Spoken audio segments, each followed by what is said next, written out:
Hello everyone, how are you?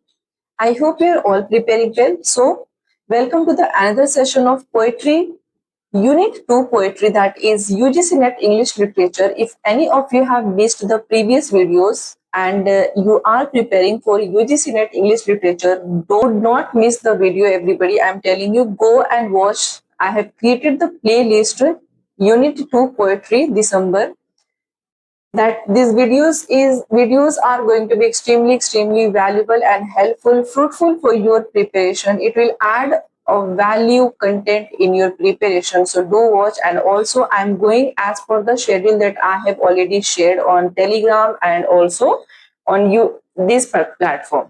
So I hope you all have watched and prepared.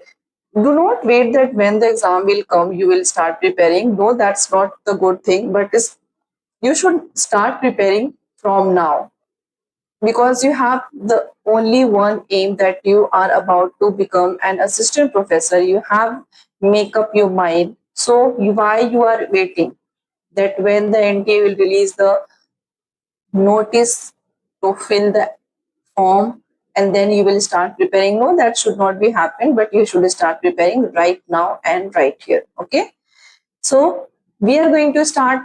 Yesterday we have finished yesterday, the day before yesterday, we have finished the Jacobian age, and I also asked you that which age after Jacobian age we are going to start. So I asked you to comment, but many students are commenting, asking for the notes, PDFs. I have received many comments, and also to solve the PYQs, that is obviously the June 2025 cycle. I will bring the explanation class of all the questions, whether it was wrong, whether it was right. Okay.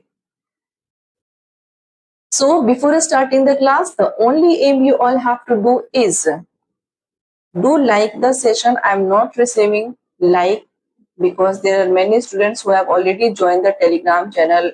Why are you not liking the session? Subscribe the channel and share to more students so that they can also prepare with this platform. And also for the PDFs and notes, do join the Telegram. I will share the PDF each class, but if I am taking the time now, there must be any reason. I have told you in my initial few parts of the videos that if I'm taking time to, I'm not uploading any videos or not sharing my PDF, then there must be any reason. Okay, so you just have to be patient. I will definitely share. If I have told you that I will share, I will share. So let's start, everybody. So after Jacobian age, which age is going to be fall? And we are going to start and study and prepare. Let's see. Thank you so much for joining, everybody. If you are any part of the group, please share the link so that they can also join. Okay, let's start. So here after Jacobian age, we are about to start the age that is Caroline age.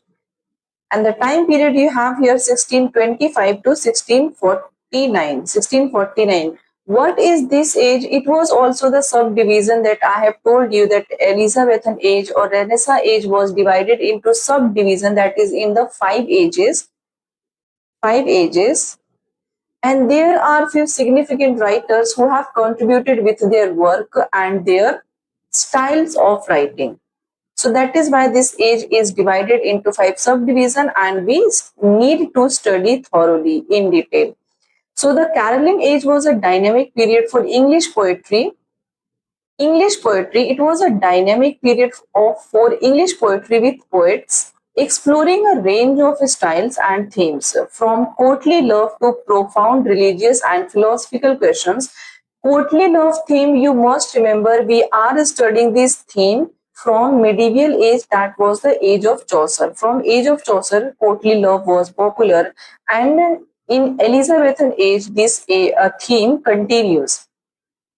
In Caroline age, that was the subdivision. So Caroline age was also a dynamic period for English poetry, with poets who were exploring a range of styles and themes.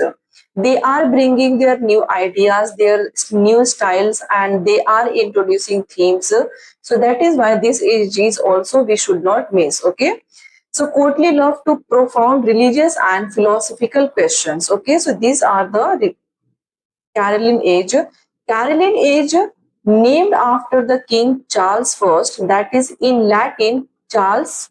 Caroline the word here in Latin it becomes Carolus. This era was marked by growing conflict between the royalists, that means royalist is also known as Cavaliers, and Puritans, leading up to the English Civil War. In which age the English Civil War was popular or took place? So it was the Caroline age. Caroline age, and the Cavaliers poet is also you will study in this age. So you have to remember.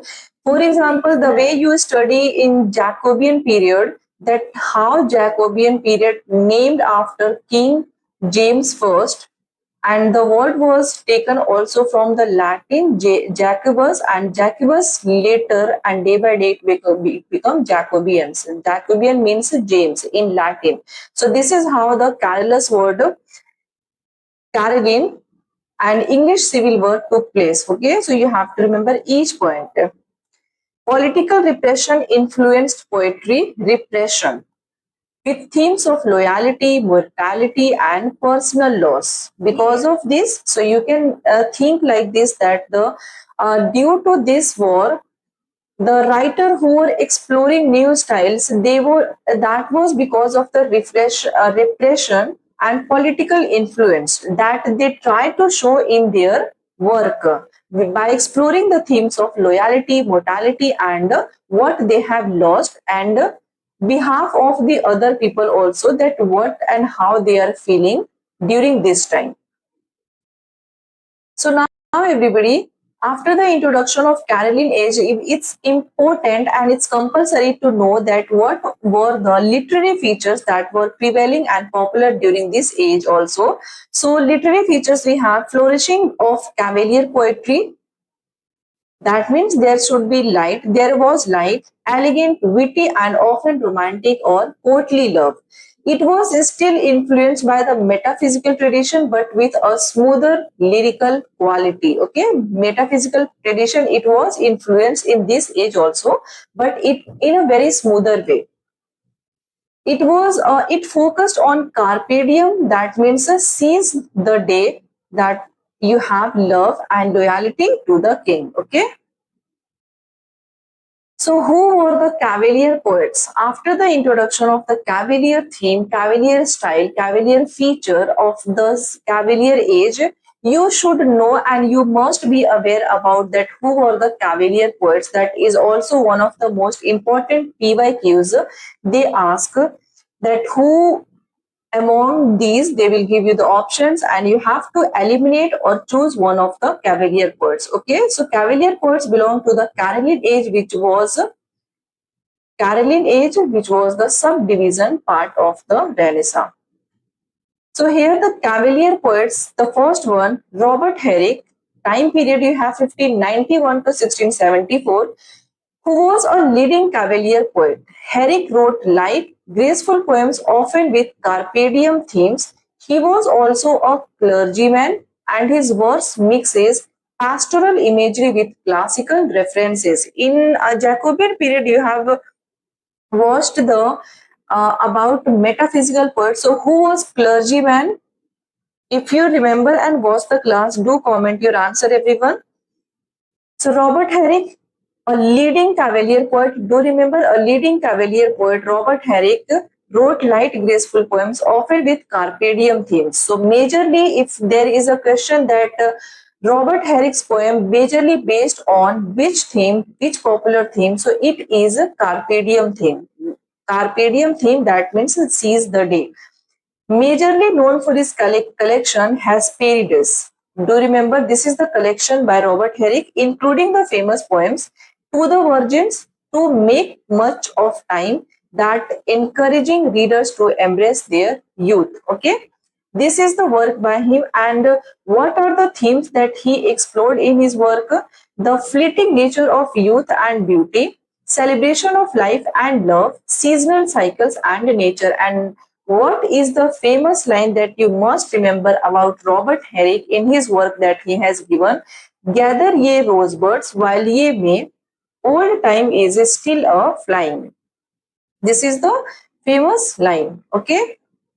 Now, after the leading figure Cavalier poets Robert Herrick, we have another Cavalier poet, that is Thomas Carew. 1595 to 1640.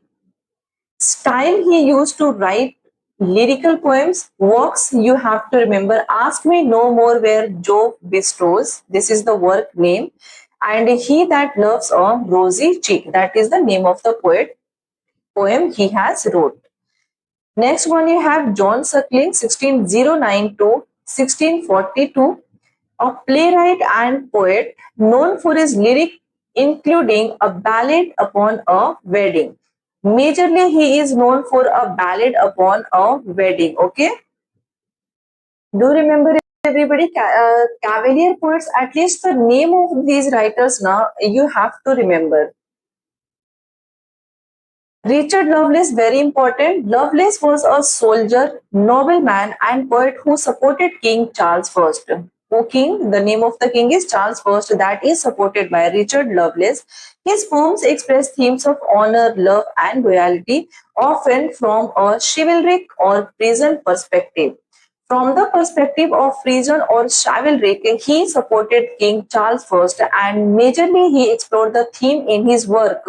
In his poet, you will find honor, love, and loyalty.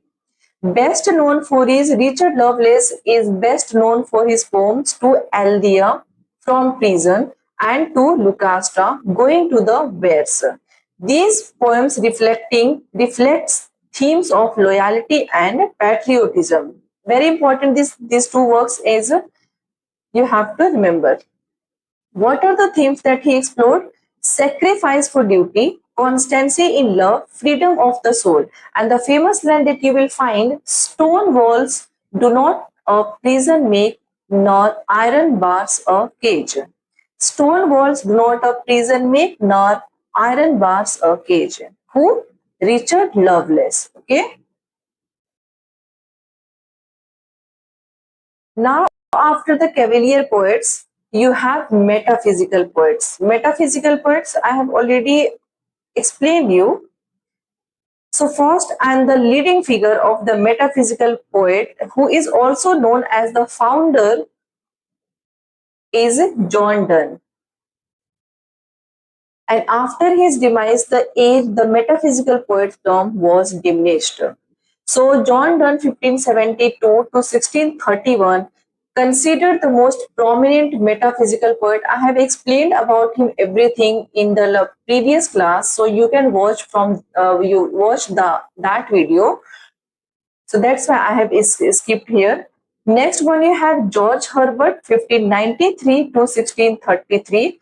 Herbert was a priest and metaphysical poet. His poetry is devotional, structured like prayers, and full of symbolism and shape poetry like Easter Wings, The Temple Collection. These poems are published. Unlike Donne's more dramatic tone, Herbert is humble and meditative in his style of writing. Known for his devotional emblematic poetry. Emblematic poetry, who? Herbert, George Herbert. Works you will find The Collar, The Elixir, and The Pulley, published in his collection The Temple, and another work, Easter Wings. The Collar, The Elixir, The Collar, The Elixir, The Pulley, published in the collection The Temple. Okay. What are the themes that he has explored? The relationship between man and God, doubt and faith, religious duty and spiritual discipline, and the famous line that you must remember about George Herbert from his work: I struck the board and cried, no more I will abroad. I struck the board and cried, no more I will abroad. Who? George Herbert's work you will find.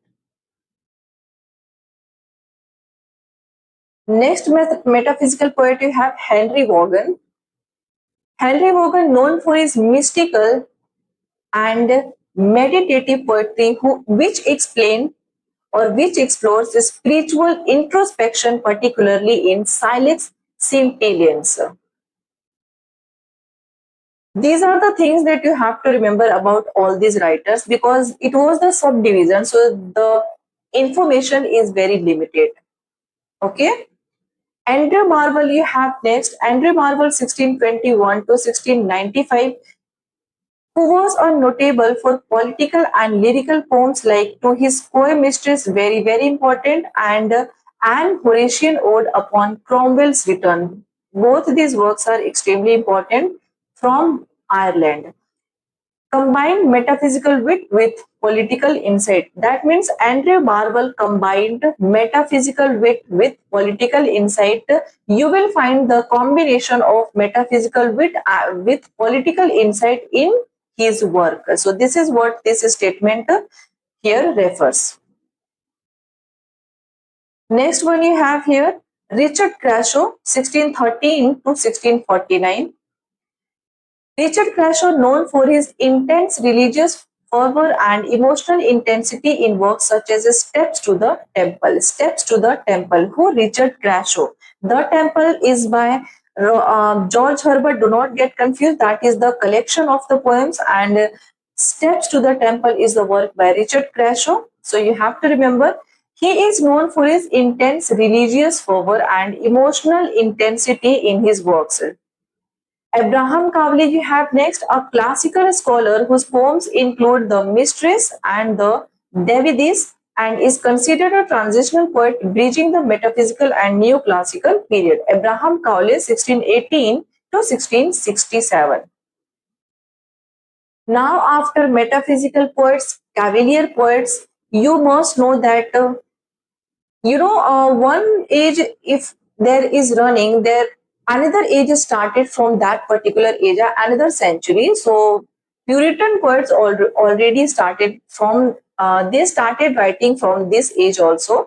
So I have mentioned so that you can remember Puritan, and in the form of Caroline age you will find the John Milton, how important he is. So Puritan poets, majorly he is known John Milton 1608 to there is some error. Though primarily known for his later works, Milton began his poetic career during the Caroline era. His early works like Lycidas, that was published in 1637, show the influence of both the Cavalier and metaphysical style. So in the work Lycidas, that was his early publication or early written work, you will find the Cavalier and metaphysical style. In which work? Lycidas, because this work was written in the Jacobean Caroline era, so you will find the style of this age. John Milton, we will definitely go for the separate video about the major writers and their work. So these are the introduction. So you must get the overview about the writers and poets. So John Milton, known as the greatest poet of the Puritan age and a transitional figure leading into the Restoration. John Milton here, epic and religious poetry, known as the poet of the Devil's Party. And who said this? William Blake. Devil's Party. It's a very renowned and most popular statement by William Blake, who said this about John Milton. Epic and religious poetry he wrote, and he is also known as the poet of the Devil's Party. William Blake said this. The major work that you have to remember about him, Lycidas 1637, it was an elegy mourning Edward King rich with classical and Christian imagery. Edward King was his Cambridge friend.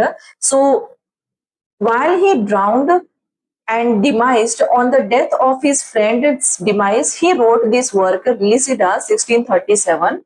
Paradise Lost 1667, epic poem in blank verse, theme of the fall of man, originally in 10 books, but later it revised into 12. Paradise Regained 1671 continued to, it was the continuation of Paradise Lost, focusing on the Christ temptation. We all know that how Paradise Lost and Paradise Regained important. Samson Against, it is a tragic drama in verse inspired by Greek tragedy. And last, On His Blindness, it is a sonnet that reflects personal struggle and faith in divine purpose. So these are the overview you can just understand. We will have a separate video on Shakespeare, Christopher Marlowe, John Keats, so as well John Milton. Literary significance about John Milton: you have mastery in blending in classical form with Christian themes. He was known as the master who blends classical form with Christian themes. And also, he developed blank verse to epic heights. Epic heights. He used extensively blank verse in his epic work. Advocated for freedom of speech and press in Areopagitica, very popular work. Many questions form from this one single work, Areopagitica 1644. Other notable poets after John Milton and in Cavalier age, you have to remember there is a female writer, Catherine Phillips, who was a notable female poet of the period, known for her poems on friendship and platonic love. Platonic love is the important theme, so you have to remember. And the writer you have Catherine Phillips, female poet of the period, Caroline age, and basically and majorly she known for the theme friendship and platonic love. Who? Catherine Phillips. So today's class is shorter than expected because we have already get through all the ages. Poetry class is about to end, everybody. So we will start the next class as per the schedule I have mentioned. So thank you so much for watching. Thank you so much for joining. Please subscribe the channel, everyone, and share to more and more students. And get ready for the next class. So the 5 subdivision age, no need to mention the each ages. If there will be any need, I will definitely bring for you. So tell me which age is going to be the next. Also, PYQs students are requesting for the June cycle, 2025. Obviously, you know how it was. It was bad experience for everybody. So I will bring that also, and also all these poetry class you must need a revision. So I was thinking to have a live class on Sunday, but the class should be very special. You all have to join by Sunday. Hopefully, we will have a 1K family with your support. Tell me honestly, none of you are supporting the way I want and expecting from you actually. Don't expect that ma'am will only share the PDF and studying and teaching in teaching online during this platform, through this platform. You just have to be a modest student, a sincere student. I'm just asking you to share everybody. This much you can do at least, no? So we will have a live class, and in that class, I will ask questions about all the ages of poetry that we have done so far. So be ready, do revise. Okay. Thank you so much for joining, everybody. To take care of yourself. Bye bye.